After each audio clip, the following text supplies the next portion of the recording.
તોતડી જીભ હોય ને, તોતડી જીભ તો એ કુદરતની દેન છે, એમાં આપણો વાંક નથી. તોતડી જીભ ભગવાને આપને આપી, પણ તોથડી જીભ કરવીને એમાં આપણો વાંક છે સાહેબ. તોતડી જીભ કુદરતની દેન છે, તોથડી જીભ એમાં આપણો વાંક છે. અને જીભમાં કઈ ઘા લાગ્યો હોય તો રૂજાઈ જાય, પણ જીભના ઘા જેને લાગે એ કોઈ દી રૂજાય નહીં સાહેબ. એનો એક પ્રસંગ સાહેબ મારે તમને કેવો છે. રાજ સીતાપુર ગામ સુરેન્દ્રનગર પાસે, મનુભાઈ ગઢવીનું ગામ, જેને દીકરા સંજય ગઢવી ધૂમ 1 ને ધૂમ 2 ફિલ્મ બનાવ્યા. એને એક પુસ્તક બહાર પાડ્યું છે મનુભાઈ ગઢવી, એમાં પ્રસંગ લખ્યો છે. ક્યાં વાત. મનુભાઈ કે હું રાજ સીતાપુર ગયો ને તો મને માણસે આવીને કીધું કે ફલાણા ભાઈ નામ છે, પણ હું તો ભૂલી ગયો છું, એમના ઘરેથી બેન ગુજરી ગયા છે, તો તમારે આવું? તો હા. એટલે સુટકેસ મૂકી ફાળિયું લઈને હું એને શમશાનમાં ગયો. શમશાન યાત્રા શમશાનમાં આવી, ચિતા ખડકાણી, બાઈને મૃતદેહને મૂક્યો, અગ્નિ મંડી બાઈના દેહને બાળવા. પણ કલાક, 2 કલાક, 3 કલાક પછી મનુભાઈ લખે છે એમાં કે એક ભાઈ આવ્યા જે વ્યવસ્થા કરતા હોય ને, એને કીધું ભાઈ કેટલીક વાર છે, આ તો બહુ મોડું થયું, 3 કલાક સુધી કાંઈ.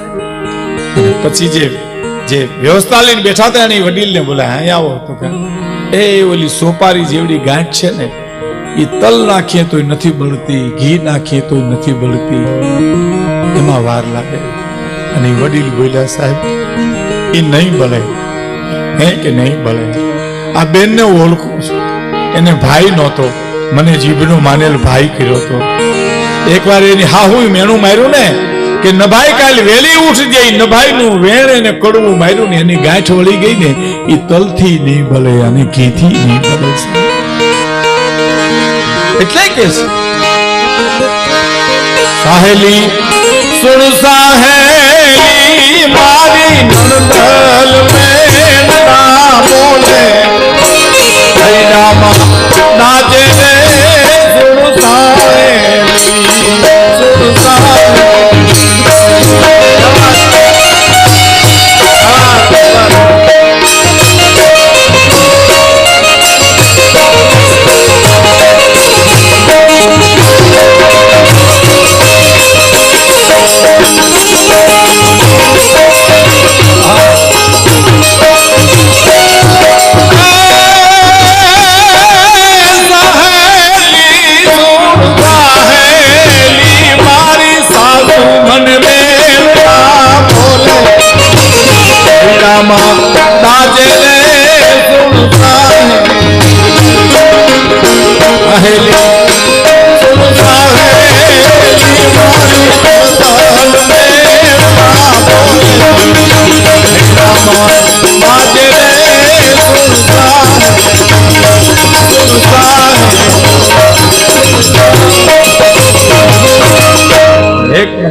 અંદરથી થકો મારે કવિતા મારે રજૂ કરવી સાહેબ, તમે સાંભળો એના કરતા મારે સાંભળવી છે આ કવિતા સાહેબ. દીકરી છે ને એ બાપનો વાલનો દરિયો છે, દીકરી છે એ બાપનો મીઠો મેરામણ છે, દીકરી છે એ બાપનો કાળજાનો કટકો છે. એનો એક પ્રસંગ કઈ અને મારે આખી કવિતા રજૂ કરવી છે. દીકરી વિદાય વખતે આંસુ પાડે, આપ જાણો છો, આપણે એમાંથી પસાર થયા છે. દીકરી રોવે, એ રોવે છે, એના આંસુ સુખના છે દુઃખના છે સાહેબ. એ આંસુ છે ને બે ના હોય, સુખના કે દુઃખના. તો સુખના છે તોય મારે તમારે જવાબ દેવો પડે, અને દુઃખના છે તોય મારે તમારે જવાબ દેવો પડે, પણ જવાબ ખોટા પડે આપણા. સુખના છે એમ કહીએ તો આપણે એમ કેવું પડે કે હાસ દીકરીને એમ કે આમાંથી છૂટી હવે હું હાહરવેલમાં આનંદ કરીશ, એ ખોટો જવાબ છે. દુઃખના છે એમ કેવું પડે તો આપણે એમ કેવું જોઈએ કે હવે એમ થયું કે મારી જિંદગી કેમ જશે ને હું તો ત્યાં દુઃખી થઈ જાય. નહીં, એ ખોટો જવાબ છે. આંસુ ક્યાં છે સાંભળજો. આપણી ઓસરીમાં રંગારો રંગ પૂરતો હોય, આપણું આખું ઘર વીટાઈને બેઠું હોય, એક ઝાડવું ચિતરતો હોય, લીલા રંગના પાંદડા થઈ જાય ને ભાઈ, પછી એને જાંબલી કલરનું થોડ કરવું હોય ને, પછી વાટકો ને પીછી બે ધોઈ નાખે છે. શું કામ? હવે રંગ બદલાવો છે. એમ દીકરીને આજ રંગ બદલાવાનું ટાણું આવ્યું છે સાહેબ. રંગારો રંગ બદલાવતી વખતે જો વાટકોને પીછી બે ધોતો હોય તો દીકરી એનો જિંદગીનો રંગ બદલાવતી વખતે કાળજુ કેમ રોવી છે સાહેબ? કારણ એને પિયરના ચિત્ર જડ્યા છે 25 વર્ષ સુધી. મારો બાપ, મારી બેન, મારો ભાઈ, મારી ભોજાઈ, એના ચિત્રો પડ્યા છે. હવે આહુડાઈથી ચિત્રોને વિછરી ઉટકી સાફ કરી કોરી પાટી કરી અને હાહર બેલને આપી દે. હવે આમાં તમારે જેવા ચિત્રો પાડવા હોય એમાં પાડો. આ શું એ કાળજુ વિછરે છે સાહેબ, ધોઈ નાખે છે. અને આ શું વિછરીને ગઈ હોય, ઝાલાવાડી ધરતીમાં હારું હોય અને એમાં દુકાળ પડે, દુકાળ અનાજ ના પડે ને પુગાય છગનભાઈ, દુકાળ પાણી ના પડે ને પુગાય, દુકાળ માણહાઈ ના પડે ને ન પુગાય સાહેબ. પાણી ભરવા ગઈ કઈ રહ્યું નહીં, એમાં તો ઠીકરું ઘડો હતો, ઘડો તૂટી ગયો, ઠીકરી એની ઠેહ લાગી. કવિ દાદ લખે કે પાણી વિનાના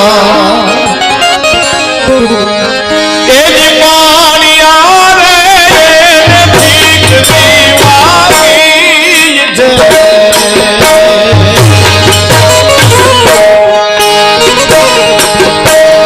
પાણી વિનાના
લખે છે કે ઠીકરી વાગી, યાદ આવ્યો, ઓહો હાઈતો માઠમ શ્રાવણ મહિનો આવી ગયો, મને કોઈ તેડવા ન આવ્યું. બહુ સરસ સાહેબ. આહા, શ્રાવણ મહિને કે જે તેડવાના રો વેલડો લઈને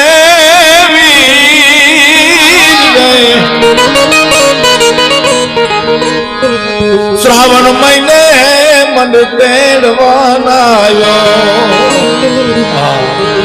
શું ખરી છે સાહેબ? આ તો દાદ લખી શકે સાહેબ, આ ચારણ લખી શકે. દીકરીના કાળજામાં કવિ દાદને પરકાએ પ્રવેશ કરવો પડે તઈ આવી કવિતા જન્મે સાહેબ. તો શું કે ખબર? શ્રાવણ મહિને મને લઈને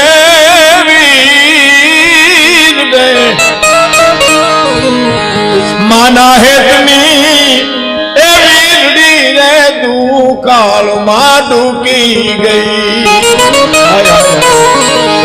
મારા માના હેતની એ વીરડી રે દુકાળમાં ડૂબી ગઈ. મારો ભાઈ તો ન આવ્યો, પણ મારી માને એમ ન થયો કે બેદી બેન ને તેડી આવો ઘેરે. મારા માના હેતની વીરડી આ દુકાળમાં ડૂકી ગઈ.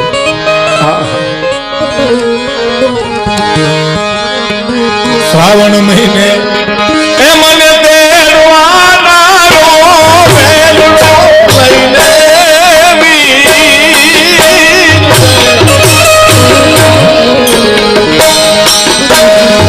માના હેતની વીરડી રે પુકારમાં ડૂબી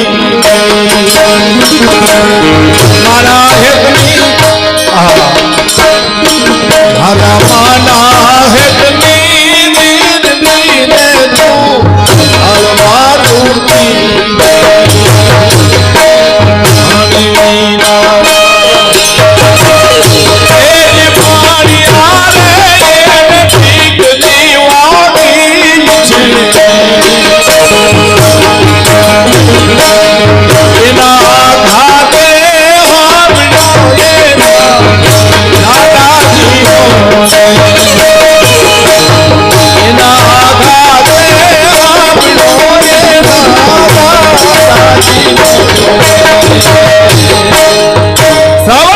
તેડવા નાયો મારું વેલડું લઈને ગઈ માના હેતની વીરડી દુકાનમાં ડૂકી ગઈ. હવે સાંભળજો કડી સાહેબ, આપણે ત્યાં એક રિવાજ છે, કુંવારી નણંદ હોય તો એ ભોજાઈની મસ્કરી કરે ભાભીની, અને નણંદના લગ્ન થઈ જાય પછી ભોજાઈ નણંદની મસ્કરી કરે, આખું ઉલટું થઈ જાય. દીકરી કે જો મને હાચમ હાચમ કરવા કોઈ તેડવા આવ્યો હોત અને હું ગઈ હોત તો રણકી ન કાંબી એ જીરા હરે રે માર ધૂસ કે વાગ્યા દો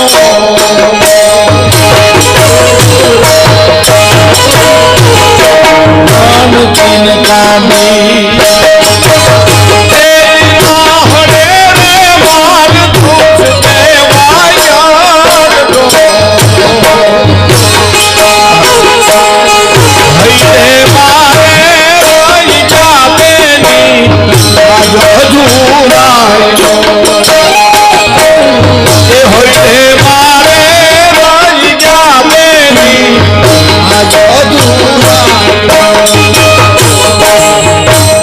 મારે મારી હારે જે જે દીકરીઓના લગ્ન થયા હતા એ બધી હાથમ કરવા આવે. હારા માણાના ફળિયામાં અમે ઢોલ ને તાલે રાહડા લે રણકી ને કાંબી રાહડે મારે ધ્રુસકે વાગ્યા ન ઢોલ. પણ હવે મારી ભોજાઈ મારી ભાભી ચીટીઓ ભરીને આકડી બહુ સરસ છે વિનુભાઈ, આ દાદુ ચીટીઓ ભરીને મને કે તું ભાભરડી તને કોણ સંભાળે રોજ રે. ચીટીઓ ભરીને મારી કે તું ભાભરડી ક્યાં વાત મને હેજકી આવત મારી ભોજે ચીટીઓ ભરીને કે કોણ સંભાળે કહું. ચીટીઓ ભરીને મને કે તું ભાભરડી કોણ સંભાળે